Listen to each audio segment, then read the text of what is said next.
Temperatures are going down starting tomorrow. We have a pretty nice rest of the week ahead. I'll have all those details coming up.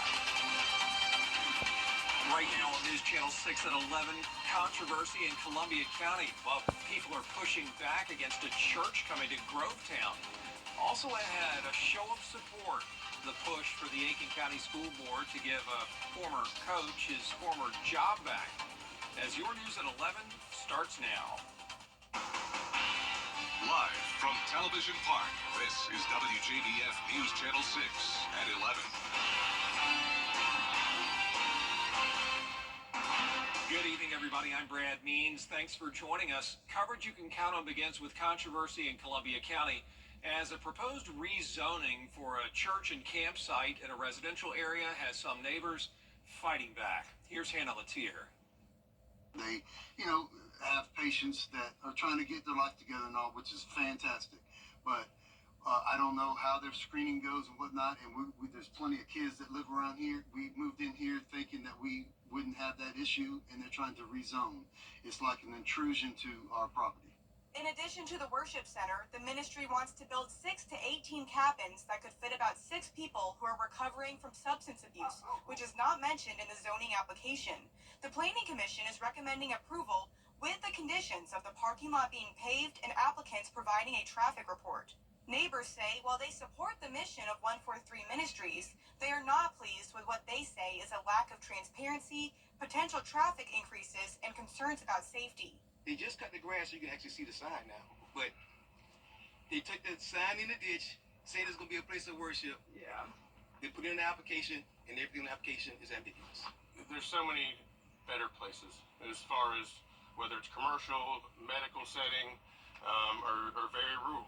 I've seen them all, but in a neighborhood like this, 143 board members say they were as transparent as they could be, and the tenants in their recovering program have to follow strict rules while temporarily staying in the cabins.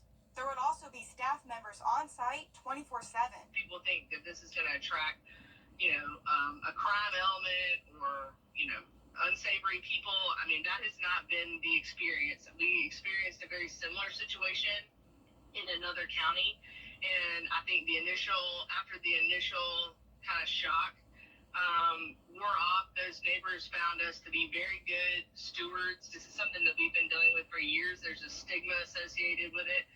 But, so I understand, why they might feel that way. But I also know the level of accountability. Payne understands concerns, but says they vet people in the recovery program, and the property fits the bill. The property kind of fit all of our needs that we were looking for, and Columbia County had more of that rural environment or availability, I guess, that we were interested in.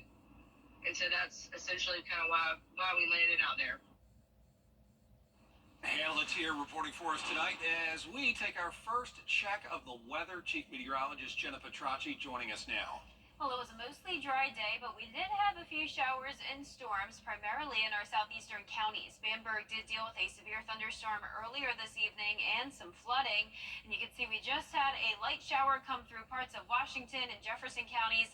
That has now faded away. Looking good outside on our Terry Lambert Hyundai Skyview Cam at Wellstar MCG Health. Today we made it to a high of 93, very typical summertime weather, low of 73. It was very humid today, no rain recorded at Augusta Busch Field.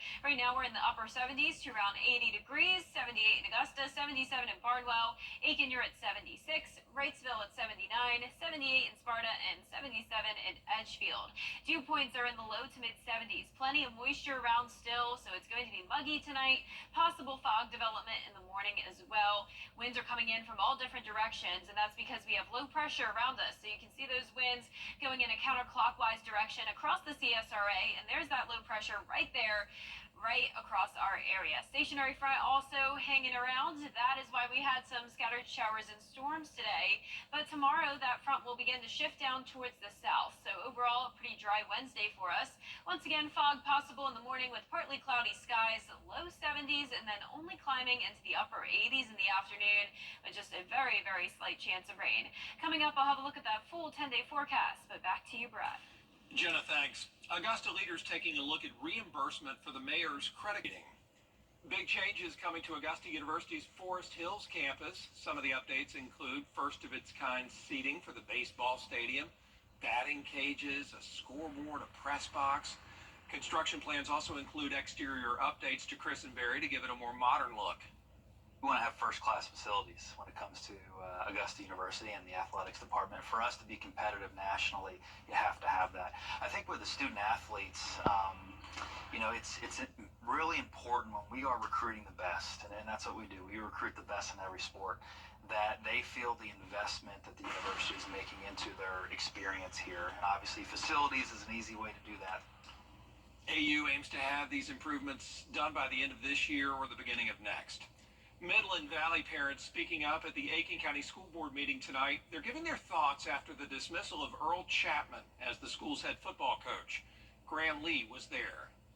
I've been an Aiken County resident for 65 years, and I just want to say, in the words of the Green Era, the Board of Aiken County Education has failed the citizens of Midland Valley and the students of Midland Valley by taking their coach away. Severance is one of several from the Midland Valley community showing support for former head football coach Earl Chapman. I know the respect and admiration the students have for him, and the numerous amounts of student athletes who've gone on to college since he's been there, and the ones now that are striving to go to college because of him and his leadership.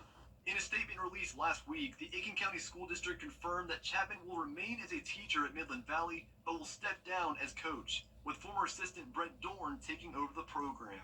This follows DUI and domestic violence charges against him in recent months, which were dropped 3 weeks ago. His attorney says this proves the accusations were false. This is completely a violation of everything that we stand for as a community. Everything was dismissed against the coach. In the eyes of the law, it didn't happen. Superintendent Dr. Corey Murphy declined to comment on the situation at this time. The Mustangs begin the 2024 season in 10 days. But despite Brent Dorn being named the head coach, supporters are working to get Chapman's job back. Now, Coach Dorn's a fine, upstanding young man, no problem with that. But it's Coach Chapman's position, and he's the one that generated the atmosphere and the success at Midland Valley. And why should they take it away from him now because he's done nothing wrong? We're just here to say tonight that we want our coach back. In Aiken, Graham Lee, WJBF, News Channel 6. We have an update for you tonight on progress at the Westmont Elementary School, where Columbia County school leaders say construction could be finished by Friday, all right? But if the building isn't ready on Friday, students will go to the District Support Complex on Riverwatch Parkway. So let's get to Monday, when the new building really should be open.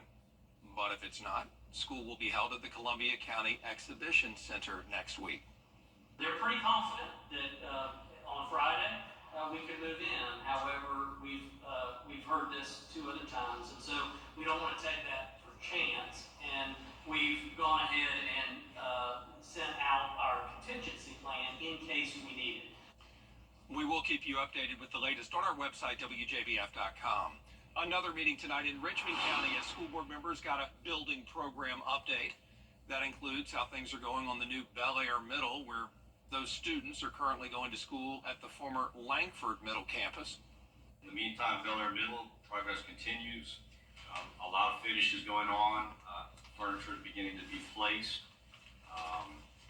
One side of the building and finished out the other. Their current proposed schedule says they will meet the move-in objectives, and we'll just continue to monitor and encourage. And we'll keep you updated on the progress on that new school as well. Coming up, scientists say they think they found water on Mars. What led to that discovery as News Channel 6 at 11 continues. And patchy fog possible tomorrow morning with a dry start to the day. Possible showers in the afternoon, but overall that chance of rain is very low. And the temperatures are getting lower as well. I'll have more details on the forecast right after the break. Some exciting news.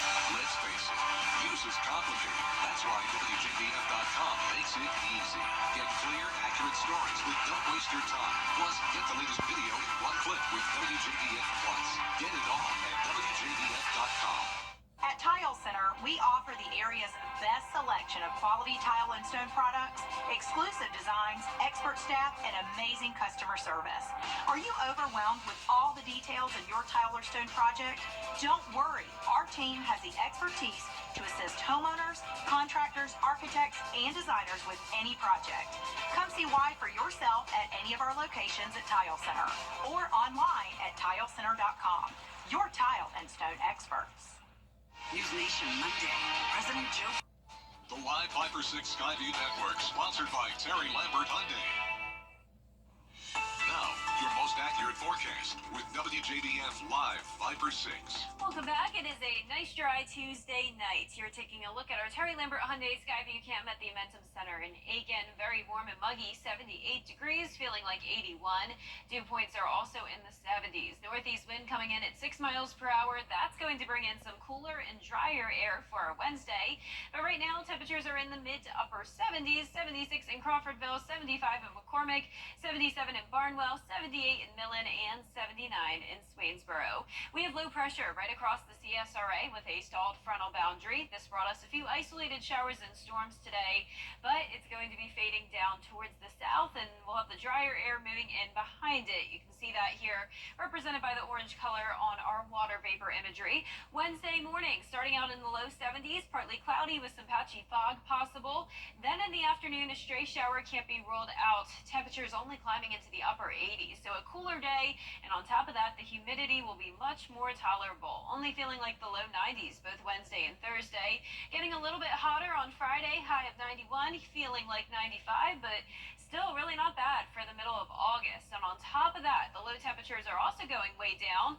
Average low for this time of the year is 72. It'll be feeling more like some September mornings for us. Thursday through Saturday, upper 60s. So how about that for the start of high school football season? Futurecast showing those afternoon showers possible tomorrow, but you can see the clouds also start to break apart a good bit as well. So a mix of sun and clouds, not a complete washout. Overall, pretty nice Wednesday for us. We'll be done with the rain completely by around 8 o'clock. Now let's take a look at our southeast view here, the Futurecast. Tomorrow at 6 a.m., you can still see that low pressure right across the area. This front turns into a cold front, moves down towards the south, and then we have that northerly wind coming in behind it. So that will bring in the dry air, high pressure building overhead. That'll mean we'll have plenty of sunshine for Thursday and Friday with very, very low chances of rain. Eventually, another system could bring us a few showers and storms over the weekend.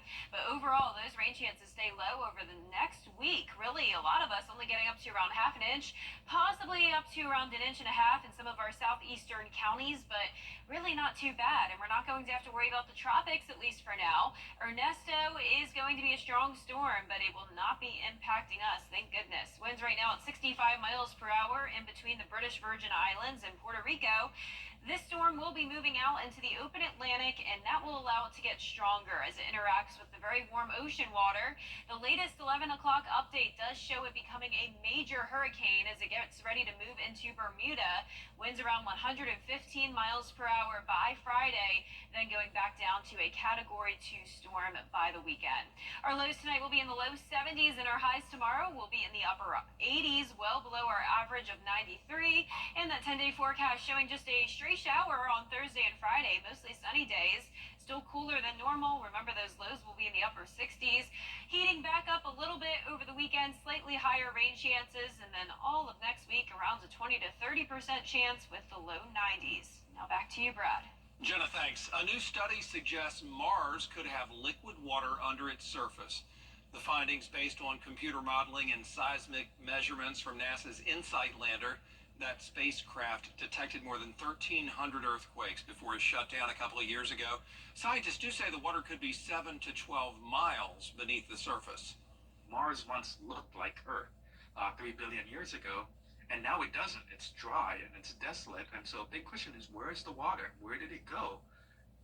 And so finding it there in the volumes that we found it is really important and exciting. That water most likely seeped from the surface billions of years ago when Mars had rivers and lakes. Still ahead, Minnesota's governor campaigning by himself. Up next, a lawsuit against the defending WNBA champs. Why a former player is taking legal action. In sports. Get up to Limited. 40 years, our family has been confidently serving the CSRA.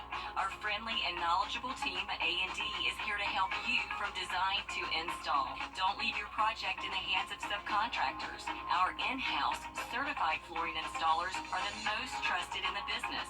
We offer free in-home consultations and financing options up to 48 months interest-free to help bring your vision to life.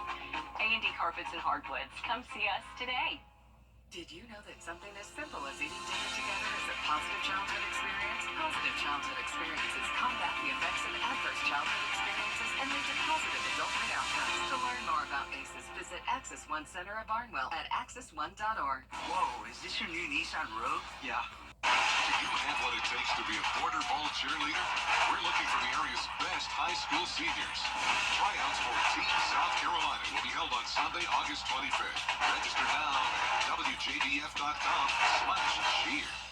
Save on the men's clothing. Weather headlines on News Channel 6. Brought to you by Hickson Roofing. The Live 5 for 6 mobile app. Download it today.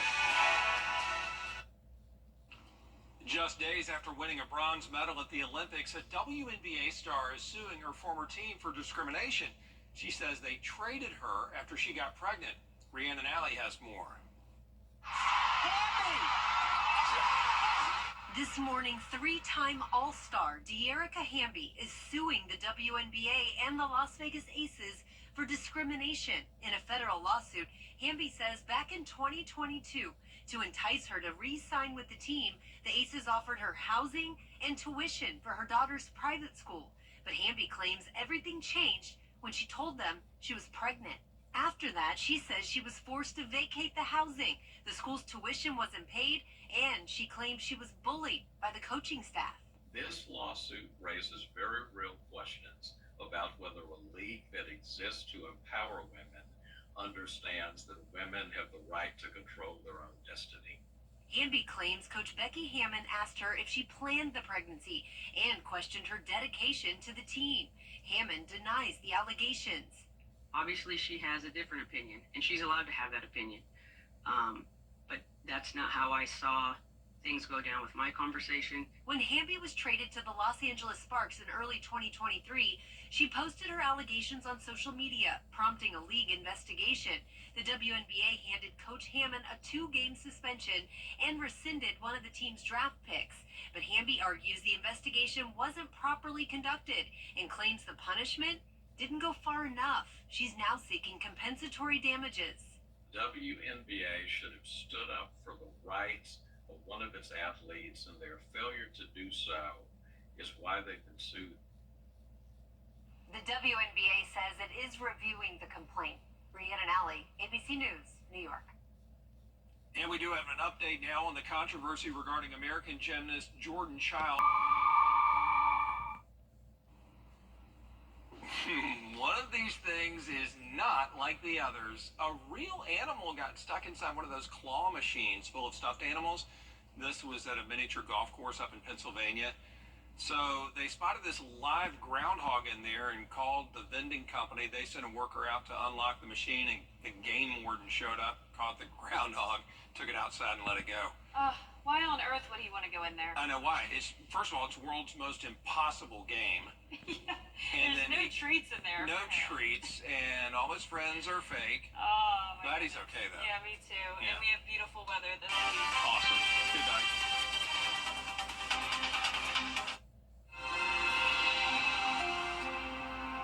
They say you can't have